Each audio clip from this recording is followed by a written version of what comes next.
تھوڑا سا واپس آؤ یار، تھوڑا سا دائیں بائیں دیکھو، تھوڑا سا پیار کرنا شروع کرو.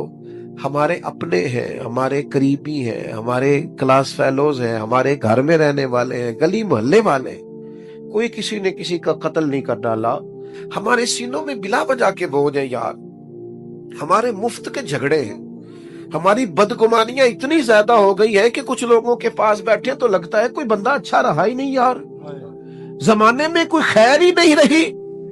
وہ مخلوق جس کے بارے میں رب کہتا ہے لَقَدْ خَلَقْنَا الْإِنسَانَ فِي أَحْسَنِ تَقْوِيمٍ، اور وہ امت جس کے بارے میں رب فرماتا ہے كُنْتُمْ خَيْرَ أُمَّةٍ. اتنے بڑے اعزاز والے لوگوں کے شکوے اور پھر صحیح العقیدہ لوگوں کے شکوے. میرے بھائی تھوڑا سا تو گنجائش پیدا کرے.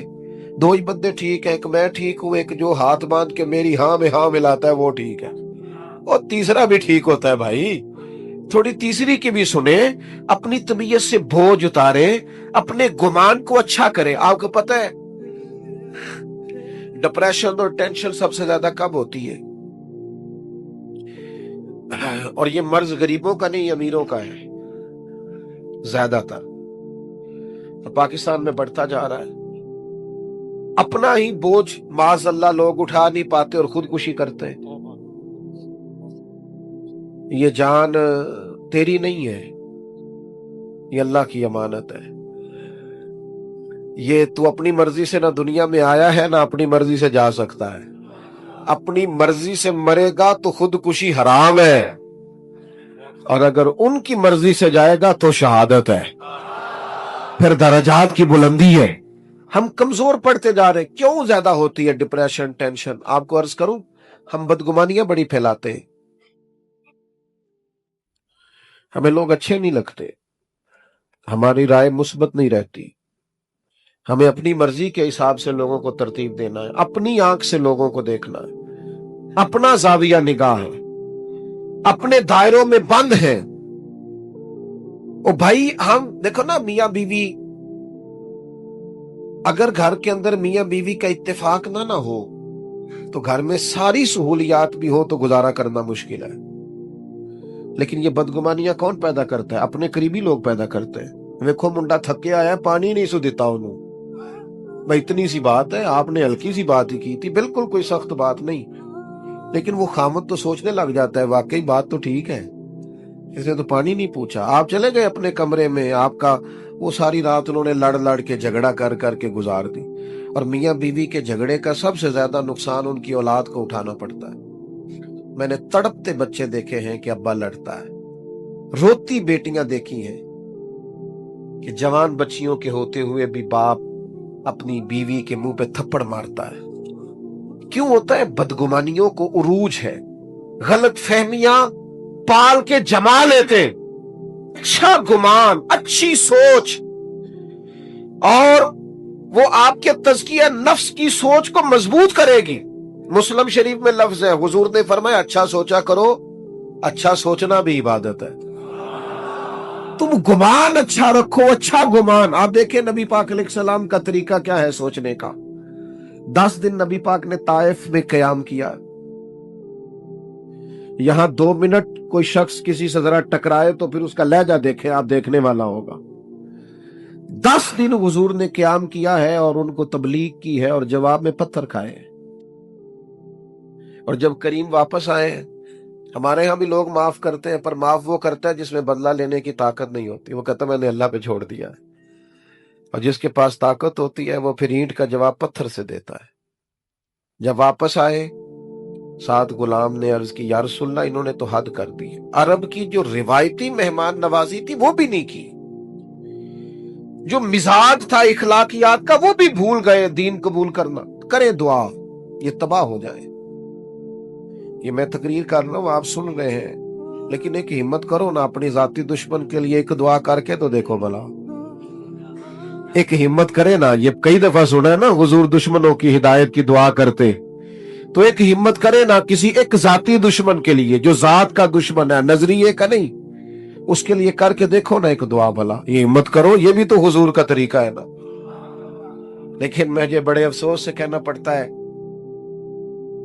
ہم نے سنتیں بھی 4-5 موٹی موٹی یاد کی ہیں، داڑھی عظیم سنت ہے، پگڑی عظیم سنت ہے، مسواک عظیم سنت ہے، لیکن میرے بھائی سچ بولنا بھی تو سنت ہے نا، دل صاف رکھنا بھی تو سنت ہے نا، غیروں کے لیے دعا مانگنا بھی تو سنت ہے نا، کسی کے حق میں نرم رہنا بھی تو حضور کی سنت ہے نا، خیر خائی بھی تو نبی پاک کی سنت ہے۔ ان پر توجہ کب ہوگی؟ آپ غور کریں، عرض کی یا رسول اللہ دعا کرے تباہ ہو جائے تو حضور نے ہاتھ اٹھائے، کہا اے اللہ انہیں ہدایت دے دے، انہیں پتہ ہی نہیں یہ کیا کر رہے ہیں۔ جس طرح بندہ بچوں کے بارے میں ذہن نہیں بناتا کہ ابھی بچہ اسے پتہ ہی نہیں، اللہ ہدایت دے دے، تو غلام نے عرض کی حضور ایک بندے نے بھی بات نہیں مانی اور آپ دعائیں مانگ رہے ہیں، تو یہ میرے محبوب کا گمان ہے، یہ حضور کی سوچ ہے، یہ نبی پاک نے مثبت رویوں کو فروغ دیا ہے سوسائٹی میں۔ کریم فرمانے لگے یہ نہیں نہ مانتے تو میں پھر بھی ان کی ہلاکت کی دعا نہیں کروں گا، اس لیے کہ اگر یہ نہیں مانتے تو مجھے امید ہے ان کی آنے والی نسلیں مان جائیں گی، ان کی نسلوں کے بارے میں خوشگمانی، ان کی نسلوں کے بارے میں۔ ہم نے تو اپنے بچے مایوس کر دیے، اور تیرا کچھ نہیں ہو سکتا، تیرے ورگے بندے نہیں کامیاب ہو سکتے۔ کس کو کہہ رہے ہو؟ اپنے بیٹے کو، اپنے شاگرد کو، اپنے عقیدت مند کو، اپنوں کو کہہ رہے ہو۔ وہ میرے پاس ایک بزرگ اپنے بچے کو دم کرانے لائے تو انہوں نے اتنی لمبی لسٹ شکایتوں کی کھول دی، کہنے لگے جی 4 بچے ہیں، یہ ضدی بھی بڑا ہے، نکما بھی بڑا ہے، نلائق بھی بڑا ہے، بات بھی کوئی نہیں سنتا، سارے گھر میں رٹا ہی اس کا ہے۔ تو میں نے بڑے ادب سے انہیں عرض کیا کہ آج کے بعد آپ نے اس کے سامنے نہیں کہنا، آپ اسے پکا کر رہے ہیں بیچارے کو، یہ کٹ جائے گا اپنی فیملی سے، کبھی ایسا کام نہ کریں۔ آپ اپنے بچوں کی تربیت کریں تو غیر محسوس طریقے سے، اگر آپ کو اس میں کوئی کوتاہی نظر آئے تو اس طرح کر کے اس کی تربیت کریں کہ اسے محسوس ہی نہ ہو مجھے ٹرین کیا جا رہا۔ لیکن ہم کیا کر رہے ہیں؟ دیکھیں نا، حضور علیہ الصلوۃ والسلام ہماری جانوں کے مالک ہیں، محبوب کسی کا نام لے کے اگر نصیحت کرتے تو وہ واری صدقے جاتا، لیکن کریم کو کبھی کسی کی شکایت ملتی تو حضور مطلق بات کرتے، فرمایا لوگوں کو کیا ہو گیا ہے، لوگوں کو کیا ہو گیا ہے، لوگوں نے اب یوں کرنا شروع کر دیا ہے۔ وہ دوستو، رب کی مخلوق کے بارے میں اچھا گمان، اچھی سوچیں، یہ پتہ چلے گا کہ آپ تزکیہ نفس کی طرف جا رہے ہیں، طہارت نصیب ہو رہی ہے۔ میں نے اپنی زندگی میں اکثر لوگوں کو دیکھا ہے کہ انہوں نے اگر چاہا ہے تو بہت سارے لوگوں کے حق میں رائے عامہ ہموار کر دی ہے۔ اگر انہوں نے چاہا ہے، کسی شخص نے جا کے کہا جناب آج فلاں شیخ کے مل کے آیا ہوں، تقریر سن کے آیا ہوں، کیا بات ہے، بڑا لطف آیا ہے، کیا بات، لیکن اب وہ بدگمانی پیدا کرنی ہے نا، فوراً ایک بات چھوڑیں گے، او تے ساری گلاں ٹھیک نے، ہنسے نہیں سن ذرا صحیح کر کے، یہ طریقہ اس طرح کا نہیں، بیٹھے ٹھیک، بھائی وہ انسان ہے، 99 خوبیاں نظر آئی ہے، بحیثیت انسان بھی 1-2 رہ جاتی ہیں، تھوڑی گنجائش تو دے اللہ، اچھا گمان تو، اور پھر اس کا ابلاغ کریں گے، ہلکا ہلکا دوسرے کو بتائیں گے، وہ تو نے دیکھا ہے کیسے بات کر رہا تھا، وہ تو نے دیکھا ہے آنا جانا کیسا تھا، وہ تو نے غور کیا ہے اس کا۔ وہ میں جیسا کہ میں نے عرض کیا ہے کہ 6-6 7 جگہوں پہ جانے کا موقع ملتا ہے، اب مجھے کوئی شخص روک رہا ہے اگر باہر کہ آپ رکیں، تو جہاں آگے پہنچنا ہے وہ یہ تو پوچھ ہی نہیں رہا کہ آپ نکلے ہیں کہ نہیں نکلے، وہ کہہ رہے ہیں پہنچے کتنے ہو، اچھا وہ یہ بھی کہہ رہے ہیں پہنچے کہاں، اور بلا کے چاہے بٹھا دے، اس وقت اتنا مشکل کیا ہوتا ہے، پہنچے نہیں آپ، لیٹ ہو گئے، پریشان ہے، اور پھر ہر 10 منٹ کے بعد کہتے ہیں بلا تاخیر، ہر 10 منٹ کے بعد کہتے ہیں، رات 1 بھی بج جائے تو نقیب محفل نے یہی کہنا ہے بلا تاخیر، کیونکہ اس بیچارے رٹا یہی لگایا ہوا، اللہ ماشاءاللہ۔ تو اب وہ میں جا رہا ہوں، لوگ ملنا چاہ رہے ہیں، میں بڑی تکلیف بعض اوقات محسوس کرتا ہوں کہ یار ان لوگوں سے مل لیتا، لیکن وہ دیکھنے والا اچھا گمان کرنا اس کے لیے مشکل ہو جاتا ہے کہ یار یہ کھڑا کیوں نہیں ہوا، اسے رکنا چاہیے تھا، لیکن وہ اس مشکل کو نہیں سمجھتا کہ جناب کس طرح اچھا گمان جب آپ سوسائٹی میں کرتے ہیں پھر اس کا ابلاغ بھی ہوتا ہے۔ حضرت بشر حافی رحمت اللہ علیہ بغداد کی جامع مسجد میں جمعہ پڑھتے تھے، کوئی انہوں نے دنیا داری نہیں بنائی تھی، جس آدمی نے جوتے نہ خریدے ہوں پہننے کے اس کا کسی سے کیا رٹا ہوگا، لیکن مخلوق تو فنکار ہے اس درجہ کے پل بھر میں، سنگے در کعبہ سے بھی اسنام تراشے، تم کون ہو کیا چیز ہے داغ کبابی، لوگوں نے تو مریم پہ بھی الزام تراشا، لوگ باز آتے ہیں کوئی شکوا کرنے سے، جس بندے کا کوئی رٹا نہیں کسی سے، ان پر بھی الزام لگا دیا، شکوا شروع ہو گیا، بدگمانی۔ کیا ہوا جی؟ ایک تاجر کہنے لگا جی بابا صرف جمعے والے دن فرض ہی پڑھتا ہے، باقی نماز ہی نہیں پڑھتا مسجد میں۔ یہ مسجد کے امام پر بعض لوگ بڑی سختی کرتے ہیں، کہتے ہیں عصر کی پہلی 4 سنتے نہیں پڑھتا۔ تو میں نے کہا ضروری ہوتی تو اللہ رسول فرض کرتے، آپ کیوں کر رہے ہیں؟ جس چیز کو اللہ رسول نے ضروری قرار نہیں دیا آپ کیوں دے رہے ہیں؟ کہا جناب حضرت پیشہ رافی صرف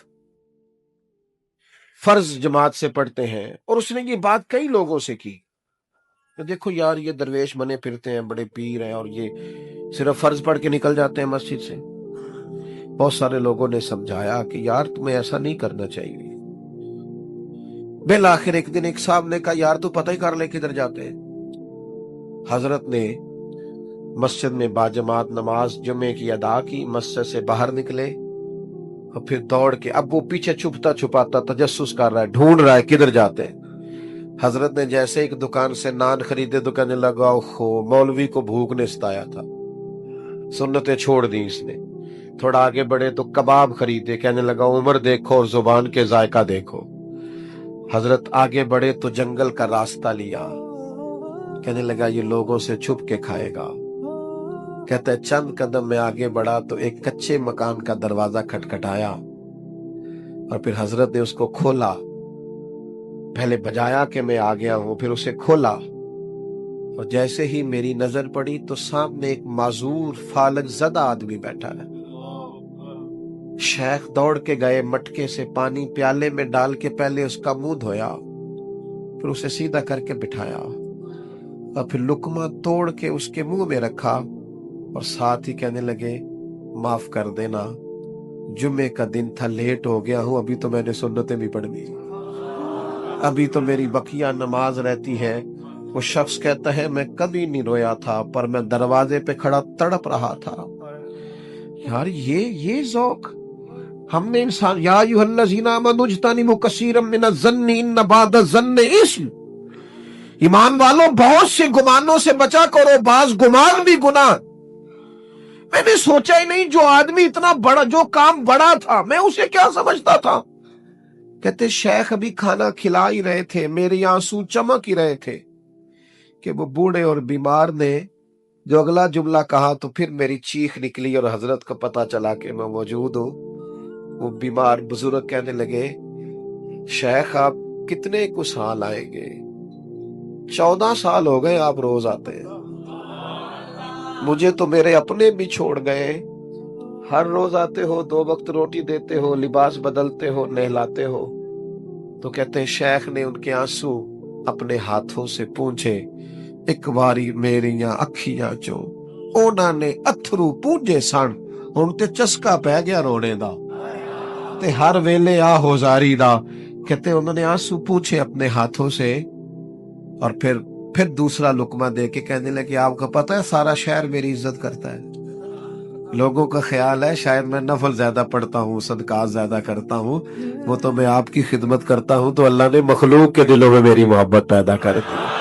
آپ خوش گمان کیوں نہیں ہوتے؟ اچھی رائے قائم کیوں نہیں کرتے؟ رویوں کو مثبت کیوں نہیں کرتے؟ بیٹی کی شکایت آ گئی ہے میکے سے، کام نہیں کرتی ٹھیک سے، اسے تو اٹا نہیں ابالنا آتا ڈب سے، تو ابا جی وکیل بن گئے، اماں وکیل بن گئی، کہنے لگی بچی ہے، سیکھتے سیکھتے تو مہربانی کرو نا یہی والا کلیہ بہو کے لیے بھی استعمال کرو، یہ بہو کے لیے بھی کہو کہ ابھی بچی ہے، سیکھتے سیکھتے جب آپ کا بیٹا اعتراض کرے کہ کھانا ڈھب سے نہیں بناتی تو انہیں کہو شہزادی تھی اپنے باپ کے گھر میں،